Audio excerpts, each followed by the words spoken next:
If this is how you feel managing your meta ads, then this video is going to be for you. If your ad performance is garbage, it might be because you are tracking the wrong stuff. So in this video, we are going to go over the top KPIs to track, some of the benchmarks you need to track, and also some custom metrics that are going to be helpful. Managing meta ads can be overwhelming by all the KPIs, so we are going to make it simple in today's video. We are going to learn about the main metrics and then how to use them effectively to track your ad performance. The first metric is going to be cost per click, or also known as CPC. The benchmark is going to be $1, and anything under 50 cents is going to be exceptional. The key impact depends on the messaging, so text, headline, and description, and the better your text is, the lower your CPC is going to be. Next, we have CTRs, or click-through rates, where the benchmark is 1%, exceptional if you get to 3 or 4%, and then the main impact is going to be the creative. The better creative you have, the better offer you have, the higher your CTR is going to be. Also, if you have amazing offers, your CTR is going to be higher.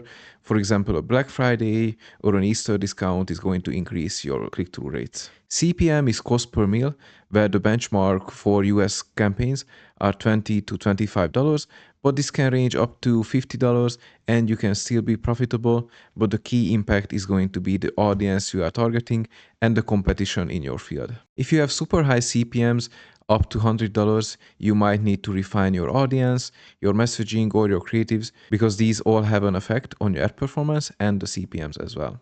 Also, something you will notice with higher CPMs is once your CPM is around $100, your CTR is going to be incredibly high and the CPC is also going to be more expensive. Results is going to depend on the campaign objective you are using. This can be engagement, profile visit, landing page visit, purchases, or leads as well, for example. Next, we have reach and impressions. Reach is basically the number of unique people who saw your content, and impression is going to be number of times your ad was displayed. So impressions is always going to be a higher number.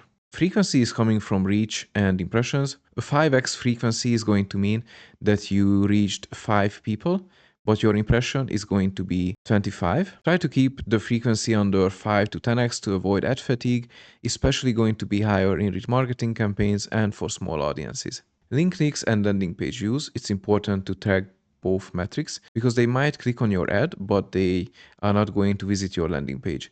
So if that happens, if you have 100 link clicks, but only 50 landing page views, that means your landing page tracking is either off or your website speed is too slow and they are going to leave the landing page before it actually loads. So that's something you need to watch out for and make sure to fix it. ROAS is going to be return on ad spend. It's calculated by the total campaign revenue divided by the campaign cost. Benchmark can be anything, usually 2 to 5x ROAS is where companies aim. Usually at the 3x mark you become profitable, but the higher the better. And ROAS is also going to be affected by your website conversion rate, CPC, CTR, and CPM as well. So it's important to track all those metrics. Next, we have a custom metric which you can manually set up inside Meta. First is going to be add to cart and link click ratio, where the benchmark is 15%. This metric shows how effective your product page is and how effectively it converts. The higher it is, the better your product page converts, and you calculate it by add to carts divided by link clicks. The next metric we have to measure the effectiveness of your landing page is going to be purchase to add to cart ratio, which measures the effectiveness of your checkout funnel. So here the benchmark is 30 to 50%, and you set up this metric by using purchases divided by add to carts. Next, we have some custom metrics for the videos, hook rates and hold rates, where the benchmark is 25% for both metrics. For the hook rates, you need to set up 3-second video plays divided by impressions, and to calculate hold rates, you need to calculate true plays divided by 3-second video plays. So just a super quick video today. I wanted to share these main KPIs that I'm going to track going into the Andromeda. If you track all of these, set up the custom metrics, you'll be golden. And then if you don't know how to set up custom metrics, let me know and I'll make another video.